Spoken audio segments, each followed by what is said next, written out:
I'm coming in hot before we dive into today's episode because I have a special announcement, something I've been dreaming of creating for the past 7 years. You know how it feels to learn all of this amazing personal growth stuff, but then somehow end up feeling worse because you're not actually doing it? Like your knowledge is actually making you feel guilty instead of empowered. I get it. That's exactly why I created Living Mind Love. Each month, we'll explore one focus area through the lens of neuroscience and spirituality. But here's the magic part. Instead of overwhelming you with changes, we'll break everything down into tiny micro shifts that your brain actually welcomes, so you'll understand the science behind why it works, connect with the spiritual wisdom, and most importantly, actually apply it to your life. The value in this program is worth at least 50 times what I'm going to be giving it to you for, because it is my mission to help as many people as possible transform their lives. You'll also get access to the first ever Mind Love community on School. So if you're ready to stop collecting wisdom and start actually living it, go to mindlove.com/waitlist to join the waitlist, and you'll get instant access to my 10-year vision meditation. So let's get into today's episode.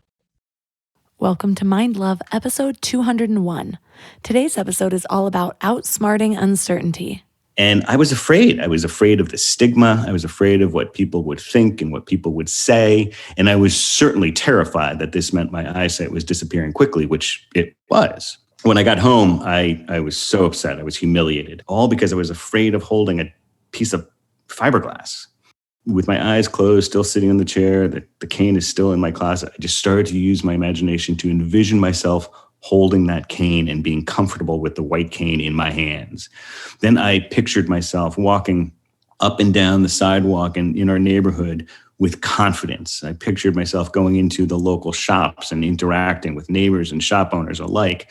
And with that more positive and confident image of myself, I picked up my cane, I walked my neighborhood, and I was confident. Turn up your frequency with Mind Love. Bite-sized brain hacks for seekers, dreamers, and doers. It's time to give your mind a little love with your host, Melissa Monti.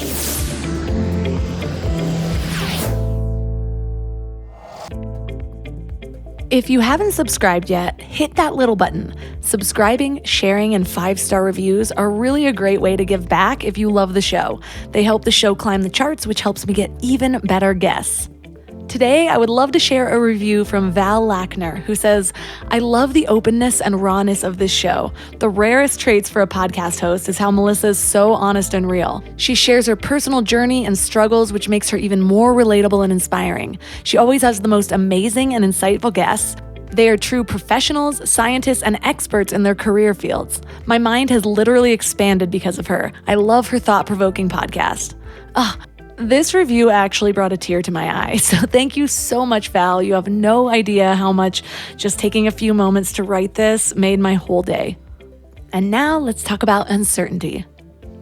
If you're listening to this right now, congratulations. You have survived the last 1.5 years of chaos and uncertainty, so you should be an expert by now, right? 1.5 years is like 548-ish days, 24 hours in a day is like 13,000 hours, so well over the 10,000 hours it takes for mastery. But unfortunately, that's not really how it works. If you spent most of the last 1.5 years resisting the uncertainty, you're not really mastering it. The funny thing is, for the most part, certainty is an illusion. If it wasn't, then "shit happens" wouldn't be one of the most famous semi-motivational phrases of all time. No matter how much we plan for the future, something unexpected can always derail those plans. So if uncertainty is always looming, then why is it still so hard?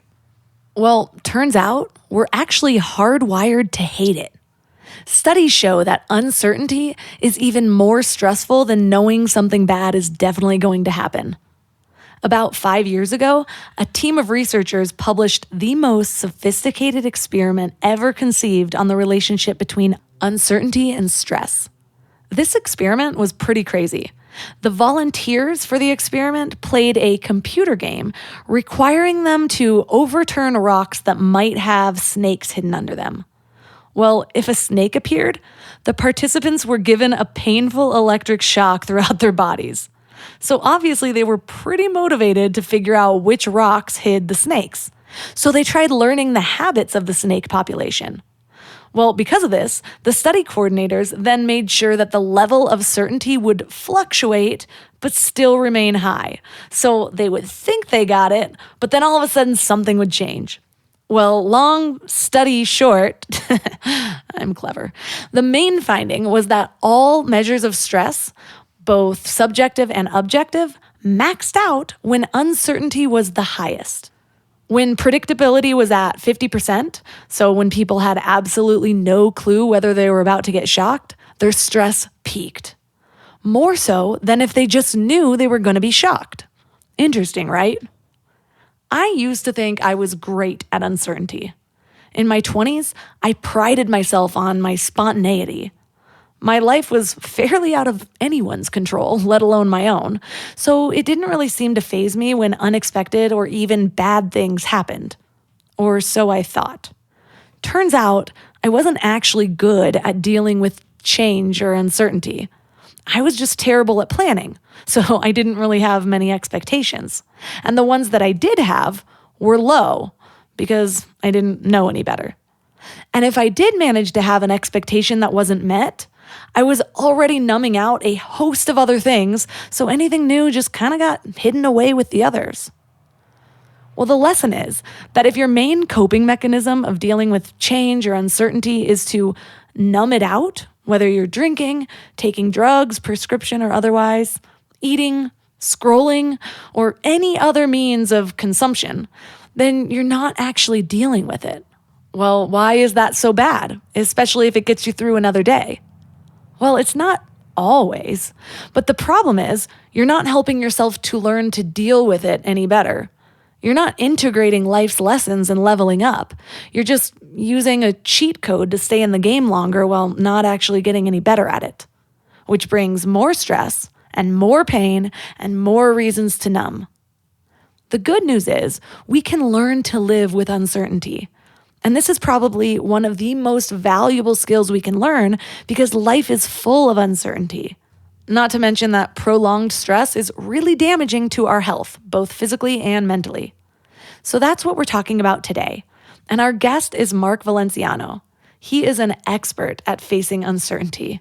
When he was 15, he was told he was going blind. And instead of letting it destroy him, he developed tools to help him deal with uncertainty and helplessness that came with losing his sight. And now he's an author and speaker who helps others develop resilience to deal with life's hardest punches. So 3 key things we will learn are how to direct your own inner movie to create new self-beliefs, why relationships are key to dealing with change, and how to build a new self-image by thinking of yourself as a brand. But before we dive in, I want to invite you to wake up to the morning mind love. Every weekday morning, you just get a little piece of inspiration to set your tone for the day and give you a positive focus. It's kind of like a short note from the cosmos. Plus, when you sign up, you get 2 free gifts: a 30-minute binaural meditation and 30 days of self-reflective journaling prompts to help you grow. And it's all completely free. So join over 9,000 people and go to mindlove.com to sign up. Or if you're out and about, just text the word morning to 33777. And now let's welcome Mark Valenziano to the show. Thank you so much, Melissa. It's great to be here. So I'm excited about this episode because it is so relevant for the time that we're living in, just uncertainty in general. But I want to get started asking, how do you define or characterize uncertainty, and what intrigued you about focusing on this topic at this time in your life? Great question. So I characterize uncertainty in a few different ways. First of all, there's these uncertainties in this world that, I call them kind of distant uncertainties or global uncertainties that we as individuals really have very, very, very little impact on those. And yet still people get worried and concerned. They spend their worry energy about these distant uncertainties, and they can sometimes kind of stagnate. So that's kind of one category of uncertainties. But then I think more about the uncertainties in our immediate life, the things that we can do, the small things that we can manage, the things that we can go and achieve to minimize the uncertainties in our lives. Now, I look at uncertainty from a couple different standpoints. too much uncertainty is bad, and that is stifling, it's paralyzing, it's stagnating, it's bad, it's unhealthy, it's stressful. But also too much certainty at the same time is also not healthy, in my humble opinion. It stifles creativity and curiosity and kind of makes us complacent. So I look at life as a spectrum of a variety of different things. And within each of those categories, I believe that we should balance out our uncertainty, sometimes adding uncertainty to our life to achieve and move forward and step away from complacency. And then sometimes achieving small steps and small goals to minimize uncertainty where there is sometimes too much of it. And what intrigued me about the topic is I've been a public speaker now for a number of years, and I've traveled all around the world, and much of my time is spent pushing people out of their comfort zone. And it really, when it boils down to it, it really is about getting them to deal with uncertainty. And from the time when I was 15 years old and I was told I was going blind, I've lived a life that has been filled with challenges and change and lots of uncertainty. And from a young age, I developed these tools which kind of helped me build a very happy and very successful life. And it's really been my honor and greatest pleasure to travel around and speak about it and create these really fun and powerful interactive experiential events. And then when COVID hit, because my events are so experiential and interactive, COVID obviously brought them to a quick halt. And I took some time off and decided to write a book. So I have read up on your story, and it's one of the reasons I wanted to have you on the show. But I want to fill in our listeners that don't know about you being told at age 15 that you were going blind. So can you fill us in on some of the gaps in that story?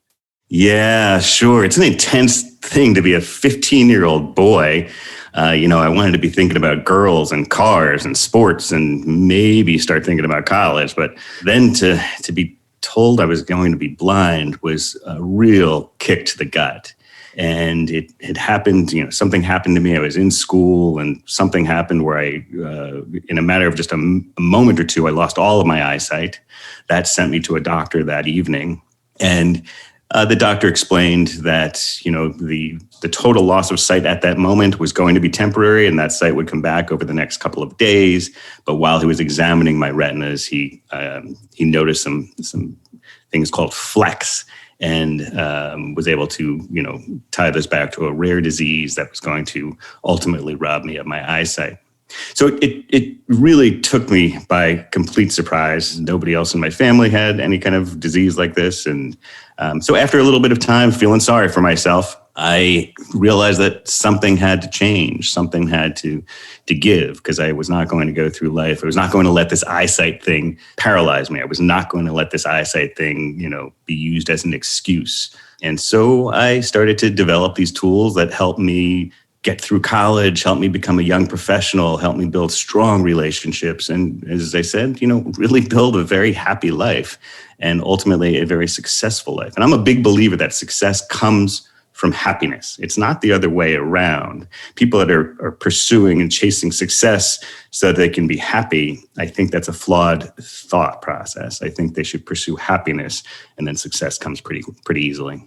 I am curious, what do you think it was that helped you determine that this was how you wanted to handle this adversity? Because when I was 15, I thought about ending it over breakups. When you're a teenager and you're like, oh my gosh, I just can't, how am I going to go to school tomorrow? Yeah. How am I going to end my life instead? And it sounds terrible. And I'm sort of making a joke out of it now, even though it's not, when I know back then I was serious about this. Things just would take me, and the hormones at that time, first of all. And I don't imagine that I would have handled it much differently in my 20s. What maybe occurred inside of you that you were like, this is going to be an overcoming story of my life rather than the opposite?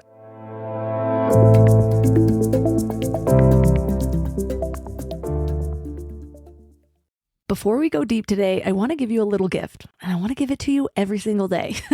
It's called the Morning Mind Love. I know how life can be. You're all fired up after an inspiring episode, and then a new day or a new challenge comes at you, and it's just hard to keep up that energy. Well, the Morning Mind Love is kind of like an oracle from your higher self to help you start each day with a positive focus. Plus, when you sign up, you get 2 free gifts, a 30-minute binaural meditation and 30 days of journaling prompts to help you remember who you truly are. And it's all completely free. So join over 9,000 people and go to mindlove.com to sign up or text the word morning to 33777. Let's talk about legacy for a minute. We're all working so hard on personal growth and building better lives and creating something meaningful. But how do we protect everything we're building? Look, I know life insurance isn't the sexiest topic, but it might be one of the most loving things you can do for your family. We kept putting it off. It's funny how things never feel like a priority until you need it, which is the total wrong way to approach life insurance. But now that we have kids, there is no way I'm taking a chance that they won't be taken care of if something happens to me. So suddenly, this was our number one priority. And SelectQuote makes it surprisingly simple. They're one of America's leading insurance brokers with nearly 40 years of experience helping over 2 million customers. What makes them different is just how personal it is. Their licensed agents take the time to understand your specific situation so that they can find you the right coverage. We're talking 15 minutes to get exactly what you need. And I love that they actually reward you for all the self-work you're doing. So if you're in good health, you could get same-day coverage for up to $5 million. No medical exam needed. And it's way more affordable than you might think. Coverage up to $1 million could cost as little as $20 per month. So get the right life insurance for you for less at selectquote.com/mindlove. Go to selectquote.com/mindlove today to get started. That's selectquote.com/mindlove.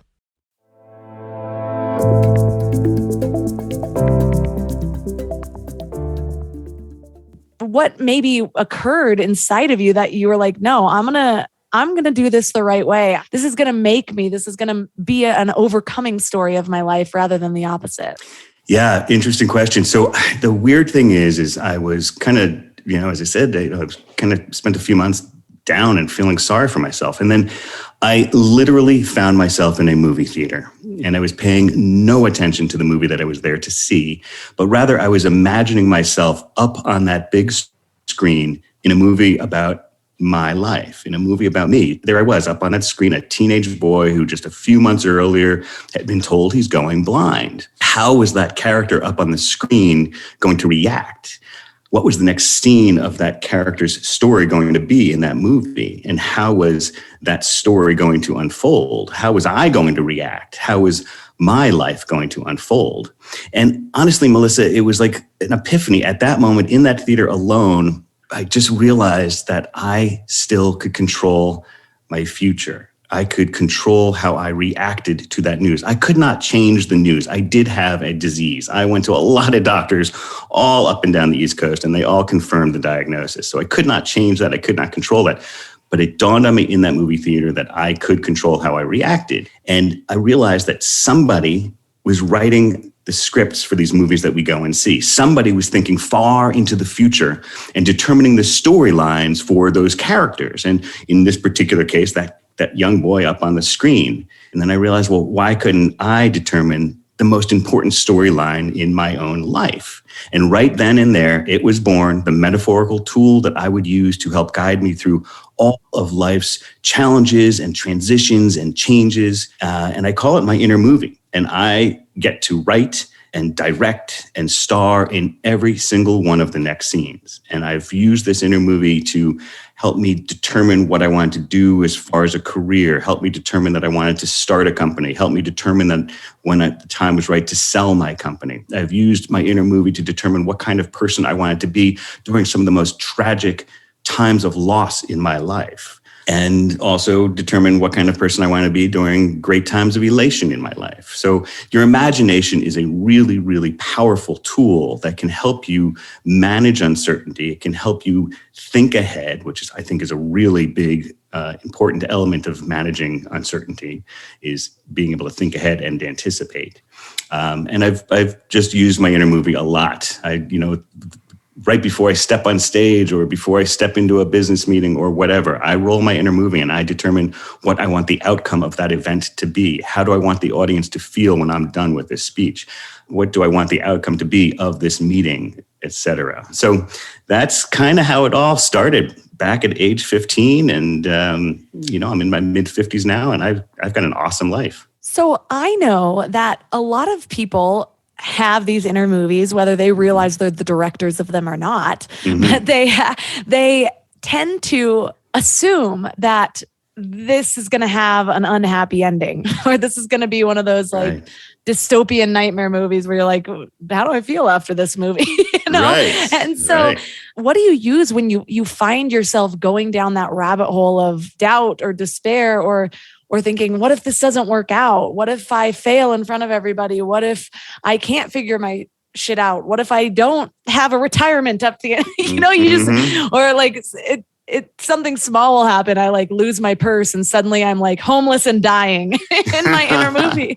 So how do you get yourself out of those moments and back into that director's chair of, this is how it's going to go? Yeah, that's a thoughtful question. So a couple different things. First of all, I really believe so yes, you're absolutely right. Everybody's got an imagination, whether they use it as their own inner movie or not. Everybody's got an imagination. And if they use that imagination to think about themselves and think about themselves in a positive way, they can often evade kind of the tragic situations that you might be referring to. I think ahead of time, and I always think with a positive spin on things. And I do think through great detail about everything. But when it comes to, what my attitudes are that kind of keep me going and avoid going down the rabbit hole, it's the tools and kind of what I call the pillars of strength of my own resilience. And these same pillars of strength kind of apply to when I'm thinking through something or anticipating or using my inner movie. And those pillars of strength they start with gratitude, optimism, and accountability. And so I talk about those in my book as pillars of strength for resilience, because happiness takes resilience and resilience takes strength. But the reality is when you apply those attitudes, when you apply those values to everything in your life, gratitude, optimism, and accountability, you can really pretty easily avoid going down those rabbit holes.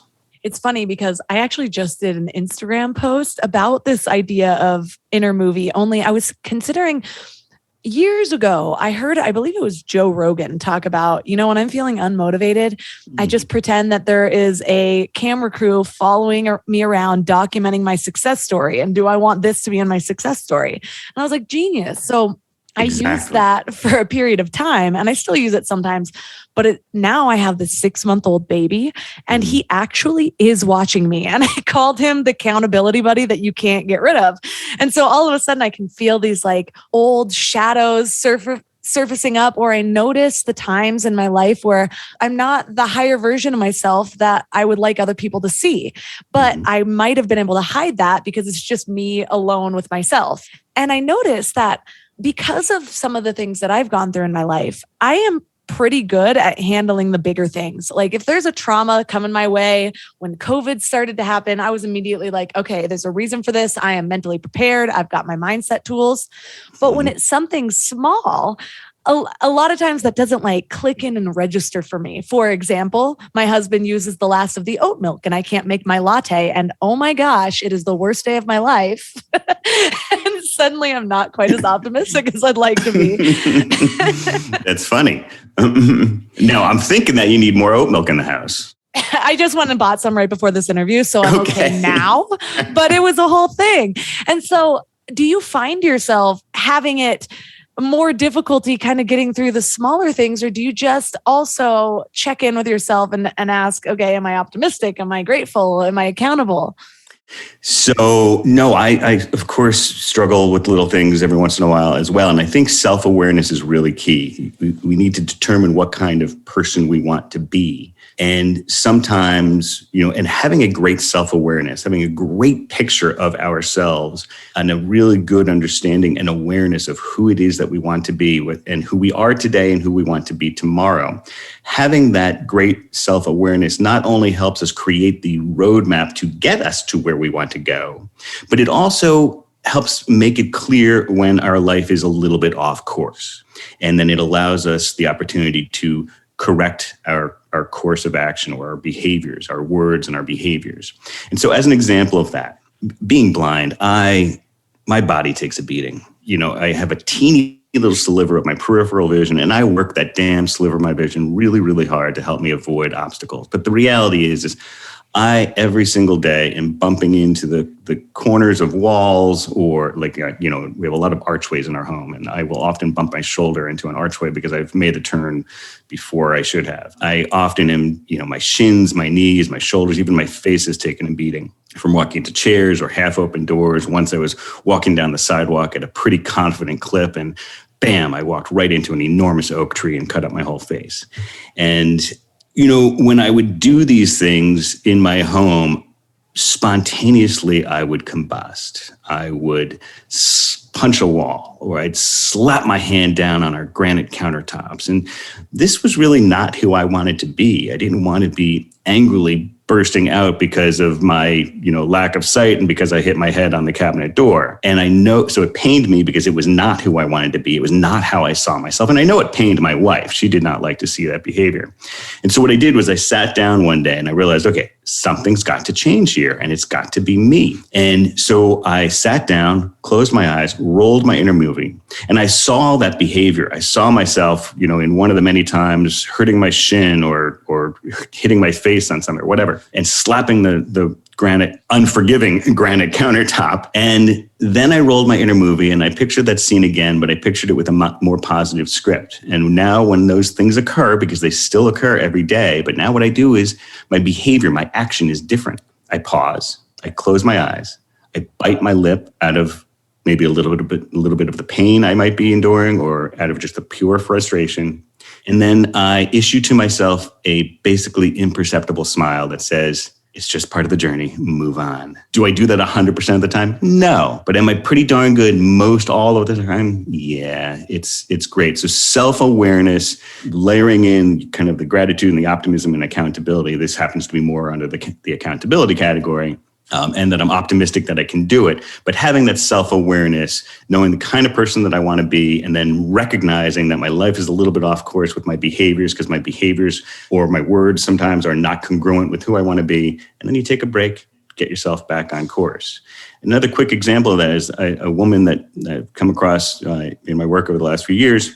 There's 4 women that go to breakfast once a month. And one of those women was always late showing up for breakfast. And she would, start her greeting with an apology as she slipped into the booth, 15 minutes late. And one of the people that I know, the only woman that I know in the group, said to her, hey, do you, when you're getting ready to meet us for breakfast and you're looking in the mirror, are you envisioning the fact that you're going to be 15 minutes late and you're going to greet us, with an apology as you're slipping into the booth? And the woman, the habitually tardy woman, said, yeah, that is kind of how I see myself. And so the person that I know suggested, well, you know what, next month, why don't you envision yourself getting here first and greeting us all, having a cup of coffee in your hand, being in the booth with a big smile on your face, and greeting us all. And a few weeks later, the tardy woman was going off to meet her sister for lunch, and she texted the woman that I know and said, meeting my sister for lunch, am early. And then, of course, at the next breakfast meeting that they had the following month, she was there in her booth. She just kind of had to see herself differently. She had come to expect herself being, I'm the one who's always late. I'm the friend who's late. And that was not something that she actually, enjoyed or appreciated about herself. That is just simply a behavior of hers that she had come to expect. And she was able to change it and improve and increase her happiness by simply seeing herself differently. So your imagination is a really powerful tool. What I love about that is I have heard the inner movie thing a ton of different times in a ton of different ways. But what is most often focused on when people are sharing about it is basically picturing yourself successful in whatever the thing you're trying to talk yourself out of doing. And that does apply to this, but I don't think a lot of people always look for these smaller things. Like, well, how do I want to be perceived? Oh, let me visualize myself being successful in this role. And I guess you can say that woman did that same thing because she was successful at being punctual there. Right. But there's so many things that I notice about my own self-beliefs. And it's funny because when I first started doing these practices, again, it was the bigger things like, okay, I want to be able to follow through with this thing like I haven't in the past, or I want to picture myself actually launching my podcast, and I want to picture it climbing the charts, and I want to picture this. But it's only now that those things are kind of out of the way, that I've sort of processed those things, that I'm like, wait, maybe I want to picture myself being a little bit more graceful when the oat milk is out. You know what I mean? Yes. And so those smaller things where I'm like, oh, this is still a pattern of behavior that I have created, and I maybe now self-identify, or maybe it just comes up unexpectedly and I don't even question that there might be another way to react. And don't get me wrong, it's not like I'm throwing my frother across the room or anything, or even like yelling at my husband, but I do a little bit disappointed to the point that I'm like, okay, everything's dropped and I need oat milk, rather than like, but it's also something to be said about, you said earlier how there needs to be a balance of certainty and uncertainty. And kind of coming back to that, it's like, when I was first learning how to be successful in my life, I remember understanding the importance of routines. And beforehand, I had been like the spontaneous child. Like, I just went to a wedding this weekend and my friend actually said, yes, you've always been the friend who's like, who I can call, and the only one who might be willing to go to Mexico with me that night. And I'm like, yeah, I am flexible. And so I lived my life that way. But then I was creating this new self-image and I was developing all these routines. But I've noticed, it's funny, something big could happen. But when my routines kind of fall out of place or something disturbs them unexpectedly, I'm like, oh my gosh, the whole day is going to be ruined. And so how do you find that balance for yourself of routine and then also being okay with, if something comes up and disrupts my routine, I'm also going to be okay? Well, first I want to get back to just, you said, a lot of people use their inner movie, but they'll kind of picture themselves being successful at something. Just like an NFL receiver is great at visualizing catching that pass, amidst attacking defenders, but just being able to picture successfully catching that pass doesn't mean that they're going to be successful at it. They then need to figure out every step of the way to get their body and their mind right. So it takes a lot of steps. So when I visualize being successful at something, I determine kind of what it is I want the outcome of a particular setting to be, but then I go back and fill in the 50, 100, 500 little scenes that have to occur to make that happen. So if somebody is using their inner movie and their imagination just to picture the final scene, they're not going to get there. They have to anticipate every other thing along the way to get them there. Maybe the tools that they need, maybe the knowledge that they need to learn, maybe the relationships that they need to build, the obstacles that they need to be monitoring, or the risks that they need to be monitoring, the obstacles that they need to overcome. So there's lots of things on the path to get you to that final scene. And you do have to anticipate all of them and then handle each and every one of them. When I get out of my routine, I'm a pretty easygoing guy most of the time, and life affords me lots of flexibility. So I do my best just to kind of go with the flow and try not to get tense or anxious or upset when things are not working at the speed that I want them to work.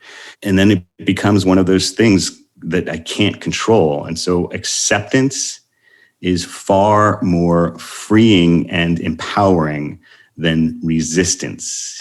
Acceptance is far more freeing and empowering than resistance. So when I find myself in a situation where resistance or getting upset about something is just not getting me anywhere, then I just accept it and kind of roll with the punches until the next time I can kind of assert a little bit of control. I think what people don't realize is that just because you resist something doesn't mean that you're actually able to resist it.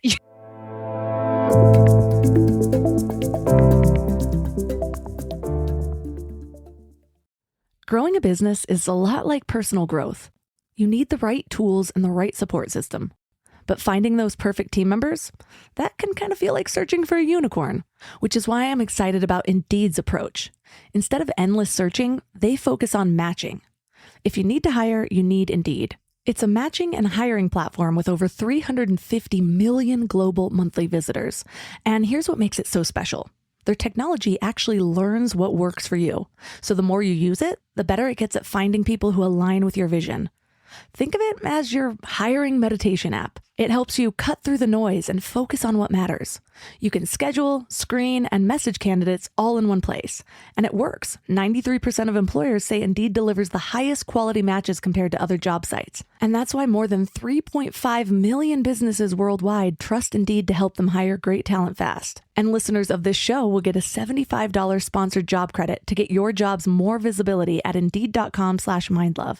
Just go to Indeed.com/mindlove right now and support the show by saying you heard about Indeed on this podcast. Indeed.com/mindlove. Terms and conditions apply. Need to hire? You need Indeed. I don't know why it took me so long to invest in good bedding.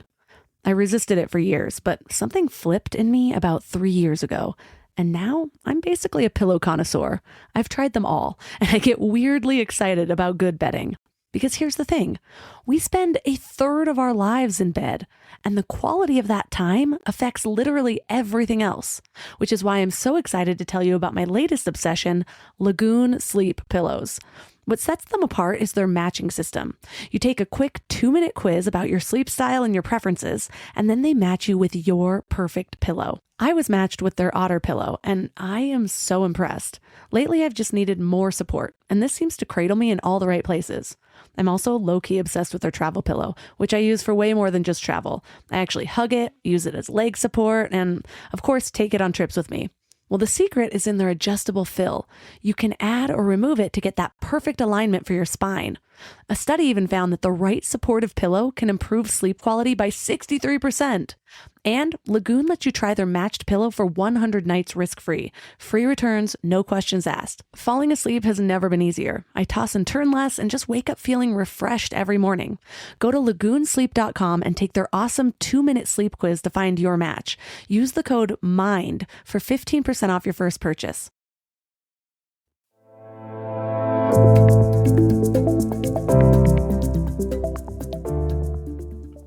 I think what people don't realize is that just because you resist something doesn't mean that you're actually able to resist it. Usually it just means that you're holding the energy of resistance while it's happening to you anyways. So why not just let yourself loosen up a little bit, stop contracting, and let it flow through you. That's exactly correct. And it's so much healthier for your mind to do it that way. It's so much healthier for your body. So I fully agree with you, Melissa. One of the things that you put a lot of weight on is relationships. Why are relationships so important to you? And what does that have to do with this idea of uncertainty? So relationships are everything. I mean, they really are. And, people that say they're loners and they want to get through life, get through this world alone, more power to them. But the bottom line is when you want to be successful, you need people. We all need people. I realized early on at a young age, 15, 16, 17, as I was starting to cope with this whole fact that I was going to be losing my eyesight, it started to hit me pretty hard that my life is going to be different. My life is going to be challenging, and I was going to need people's help. And that help was going to change and grow as my eyesight disappeared. So early on, I started working on my interpersonal relationship skills, not realizing that it actually had a formal name of social intelligence. And it's really made my life quite easy.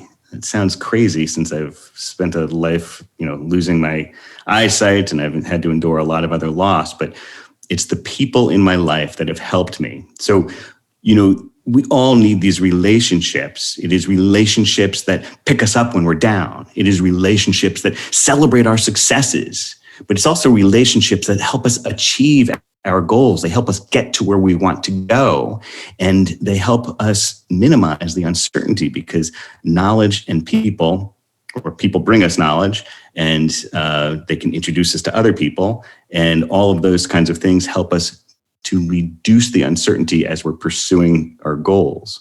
So, for me, I've got a handful of very large clients for my public speaking, and could I imagine, if I didn't cherish those people and if I didn't build strong relationships with them, these clients would never be as big as they are. They might have been one-off speaking engagements as opposed to 3.5 years of traveling around the world.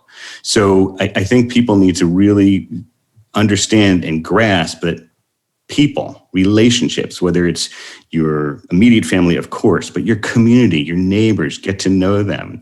Be very conscious of your behaviors, of your words and your actions.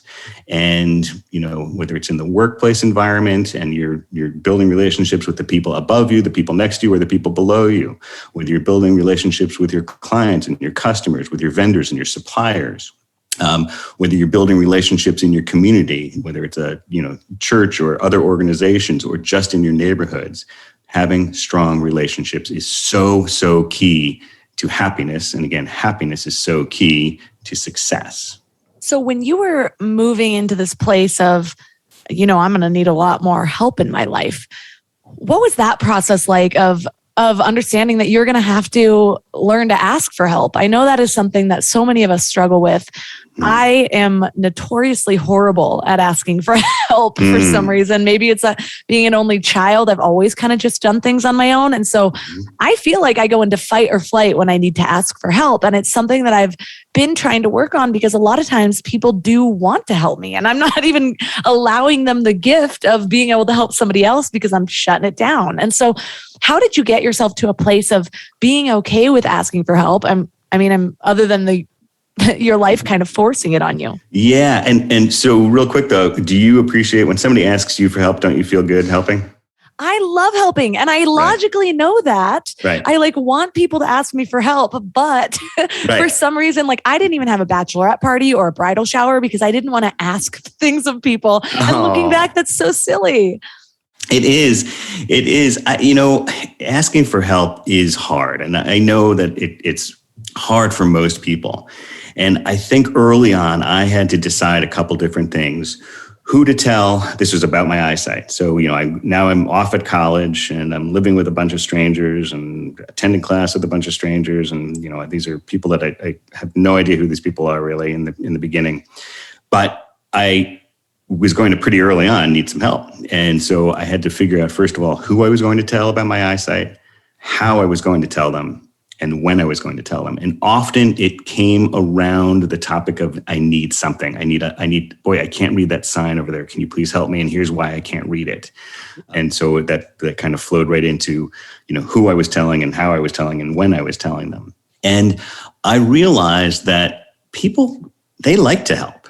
I like to help people. Now, one of my mottos, one of the things that I kind of, how I live my life is I want to give more help than I need. And I always try to do that because that helps me feel pretty balanced, and not that I'm just taking their help, but I'm always giving hopefully more than I'm requesting. But I had to early on sit down and kind of visualize how that whole process was going to go. How, I had to anticipate what some people might say or how they'd react, especially how they'd react when I was telling them about my eyesight for the first time. And you're right, my life in general has forced me to be able to ask people for help. And the lack of eyesight, people are so willing to help. It's really cool. Humanity is outstanding. But you just kind of have to do it. You have to just sit back, imagine it, visualize your words, what you're asking for help and kind of why. And then just do it. Just pull the trigger and do it. And you'll be, people will be, again, it's got to be done not taking advantage of the people around you. You should be asking for help when you need the help. And I do believe, try to live the motto of give more help than you ever need. But asking for help and asking people if they want help is also something that's difficult for people, especially, me being blind. People will sometimes say, gee, I don't know if I should have asked you, do you want help or not have help or whatever? And I'm like, you can always ask. And, there's a good chance I'm going to say no and then I'm all good. But please know that I hope that you continue to ask people. And I gratefully, I'm very grateful that you asked. Yeah, I also imagine, so much of our relationships, especially in the beginning, we humans judge people, right? And the very first thing we tend to judge people off of is appearance in one way or another. Since you have had the experience of being able to connect with people while seeing them, and then now anyone you meet for the last portion of your life, you don't have that ability to judge based on the visuals. what is that like for you connecting with a person, and how do you connect and move forward with relationships with this new sort of situation that you're in? Yeah. So there's two sides of that. First of all, yes, it's hard for me to judge people. I can't judge people visually, obviously. But also sometimes if I don't know that somebody else is on the sidewalk or whatever, they might think I am really an arrogant jackass for not waving back or saying hello. And so, I always have to be kind of cautious that other people might be passing judgment about me because I haven't seen them. And I've got a couple great stories about that in the book that are really humorous. I just use, I use my hearing. I really listen to people's intonation, the words they're using, the cadence with which they are speaking. Of course, the specific words and the kind of the tone. The handshake, the hug. So, I'm able to, I just moved into a new community. My wife and I moved into a new community about a year ago, just over a year ago. And I'm just blown away at all of the wonderful friends that we have met, even despite a pandemic, and how much I care about these people and how much they care about me and my wife. And those are all brand new relationships. We knew none of these people prior to, April of last year. So you just figure it out. But yes, I in a way, I feel lucky that I can't pass the immediate initial judgment visually. I have to be closer to the person, and I have to hear their voice, and I have to talk to them. I have no other way of doing it. And that helps me build stronger relationships. It helps me get a little bit closer than maybe some person who might be going ahead and passing judgment just based on how somebody looks. I believe my soul came here to work on judgment. I know there's a lot of people in my family that just are kind of judgmental by nature. A lot of them haven't gone through a big trauma. And so this is the drama in their life. It's like what other people are doing. And so I think about that a lot. And a lot of what I do is I try to just focus on feeling the person, like what's coming through in the intonation of their voice. How are they holding themselves? What do they really mean what they're saying? Do they need something right now? I find myself, the older I get, becoming more and more intuitive into people's demeanor. But the downside of that is sometimes I pick up on people's bad days. And so I also be like, okay, we're all creating our inner movie. We're all creating our legacies right now. And I'm not going to cement or concretize somebody's bad moment into the legacy that they hold in my mind, because we're all kind of collectively holding each other's reputations in a way. And one of the things that you talk about, though, is that how you are your own brand. And so when you are visualizing yourself in your inner movie, how do I want to show up? How do I want to be perceived? Those are things that you think about, and it's something that you can kind of craft so that you might go into a conversation softer or remember to think of the other person first, however it may be. But I'm curious, what's the balance for you of creating that legacy while at the same time not caring what people think about you?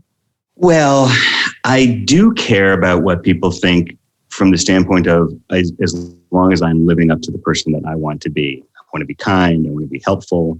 I want to be friendly.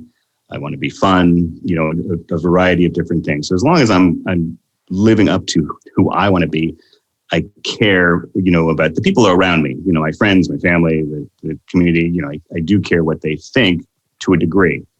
I really do firmly believe in that concept of you are your own brand. And, really, what are you doing now? What are you writing into the next scene of your story to be the best that you can possibly be? But first you have to define what it is that you want to be, who it is that you want to be. And maybe it's something, maybe you've got a habit that you want to kick. And so right now your brand includes the fact that, well, you're a smoker and you've been a smoker for 20 years and that's just who you are. You're a smoker, but deep down you want to give it up. So maybe you need to take some action on the personal health category and go after getting rid of the smoking, to change the image of yourself and to improve your brand or change your brand and to become a non-smoker. And that's a very difficult thing to change. I am in no way minimizing what it's like to give up smoking, but that's just kind of an obvious, exaggerated example. There was an exercise that I wrote into the book and I think it was maybe in the You Are Your Own Brand section, about writing down 7 words that you want people to think about you, and then asking 5 people or some handful of people, tell them that you want them to give your eulogy, and they are only allowed to use 7 words to define you, and the eulogy that they give about you, and then ask them for what those 7 words are, and compare their list of 7 words to your list of 7 words to see how close they are. Because if those lists are rather divergent, then the person that you think you are and the person that you are being and that you are exhibiting through your words and your actions and your behaviors, those words and actions and behaviors are not congruent with who you think you are.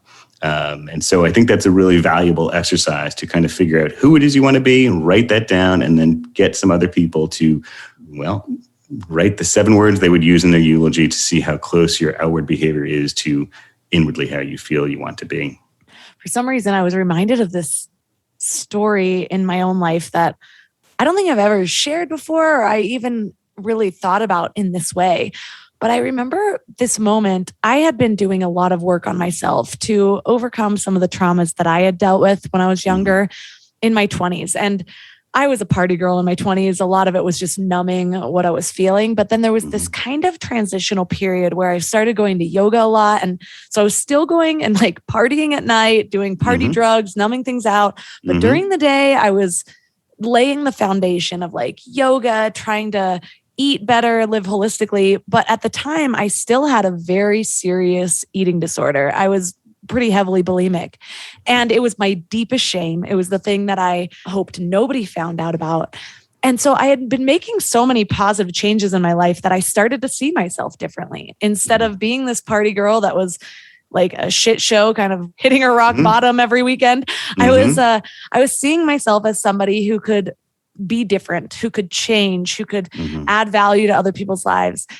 And one of my good friends, in like a social setting, joked around and said something like, Melissa never shares her food. She's selfish like that.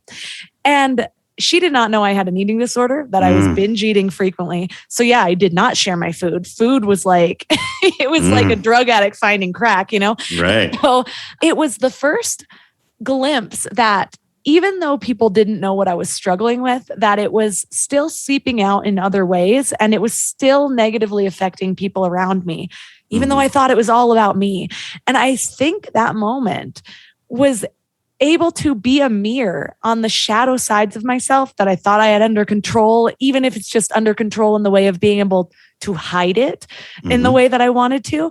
It allowed me to open up a little bit to release that and to start working on that too. And so have you found yourself seeing parts of yourself that you didn't know were there just by the reflections that other people show you? Yeah, that's a really complex question. I don't know if it's the shadow self that other people, that I've seen because of other people's reaction to me so much, but it was kind of behaviors of my own that realized that I had insecurities, or I had some of these other internal obstacles. We all have internal obstacles within us. It could be arrogance, it could be ego.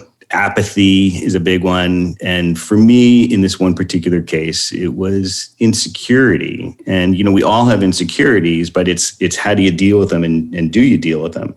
And in my particular case, it had to do with when I bought my first white cane. And I bought this damn thing with the greatest of intentions in mind. And when it arrived, I stuffed it to the back of a large walk-in closet, and not to be seen again for a long, long time. And I was afraid. I was afraid of the stigma. I was afraid of what people would think and what people would say. And I was certainly terrified that this meant my eyesight was disappearing quickly, which it was. And, you're walking down the sidewalk, and, as I said earlier, that people, if I don't see them wave or something, well, if I'm holding my white cane, they would understand why I wasn't waving back, or something like that. And I happened to find myself in our local hardware store, and I was with the item in hand, and I was not using my cane. It was still in the back of my closet. And with my item in hand, I was making my way up towards the cashier, and I never saw her, and I plowed right into a young woman, and I pushed her backwards, knocking her over into a metal display. And that was certainly not the person that I wanted to be. And I could not see the anger on her face, but I could certainly hear the shock and anger in her voice. And when I got home, I was so upset. I was humiliated. And when I got home, I sat down in my favorite chair and I closed my eyes and I rolled my inner movie and I looked at that darn scene where I was in the hardware store and I knocked this poor woman over. I, for a split second, was grateful that she did not become seriously injured. It is not lost on me that this scene of my life could have gone very, very differently and very poorly. And then I looked at that scene and I figured, why the hell did that happen? And it was all because I was afraid of holding a piece of fiberglass.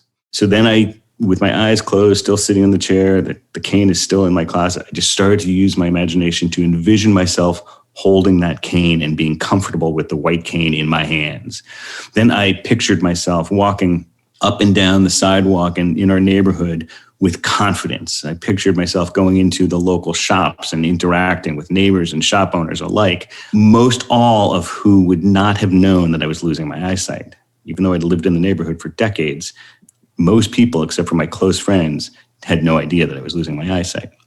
And with that more positive and confident image of myself, I picked up my cane, I walked my neighborhood, and I was confident. I did interact with neighbors and shopkeepers alike. And as I said earlier, humanity is pretty awesome. I mean, it was a really powerful day for me to take a look at that behavior that I did not appreciate about myself. It certainly was not the kind of person that I wanted to be, just bumping into somebody. And started ever since then using my cane regularly, and I'm far more uncomfortable without my cane than I am with it now. So that's not exactly the example you were looking for, but because it's not kind of my shadow being reflected from somebody else, but it's pretty similar. No, that's exactly the kind of answer I'm looking for. Okay. That was it's the vulnerability that it takes to be able to navigate through a situation like that, and understanding what I'm hearing though so much from you that is so inspiring is it's interesting to me how it seemed like you started to see more when you lost your vision. So much of your work is about visualizing and your inner movie and picturing yourself in a certain way. And for me, I look back at some of the things that I would have never chosen myself, that the world thrust upon me, that I see those now as guidance. It was like guideposts steering me exactly where I needed to be by removing all of these options. And so some of the things that I'm most proud of in myself now were direct results of my trauma, things I had to create to get through it. And so thank you for your incredible story and your ability to look at yourself and your life in this way so that we can take some of these tools that life has given you. And one of the last question I want to ask is, because I know a lot of people are feeling helpless or doubtful about the future, whatever side they are on what's going on in the world. I mean, for all of us, there's so much uncertainty. So what's one thing that listeners can do just to start their journey of overcoming this? Really, really smart question. I think the first couple of steps, the first thing that somebody has to do is kind of figure out, first of all, what uncertainties might they be spending some of their worry energy on that they have no control over? Are they worried about the, Great Pacific garbage dump in the Pacific Ocean? Because if they are, well, they can certainly use less plastic, but they're not going to actually change that. Are they worried about global politics? Well, they can certainly vote and be part of conversations, but it's pretty hard unless they're working in that silo to actually have a personal impact. So decide the uncertainties that you have very little control or no control over and accept them.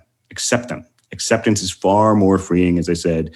It's far more freeing and empowering than resistance. Then focus your energy on your own life and think about things that you might want to change or you might want to learn. You might want to get rid of a behavior in your life or whatever, and start small and envision yourself succeeding at whatever that goal is. And in the book, I think I list out like 10 personal reflection points. Some of them are on the personal side of things and some of them are on the work side of things. And they're everything from like personal health and personal finances and relationships and then, job performance and where you are in your career and things like that. It's just a simple exercise. The book is not really all about those kinds of things, but it's a way to get people thinking differently. So pick one of those categories and then pick something small and envision succeeding at whatever it is that you want to succeed at.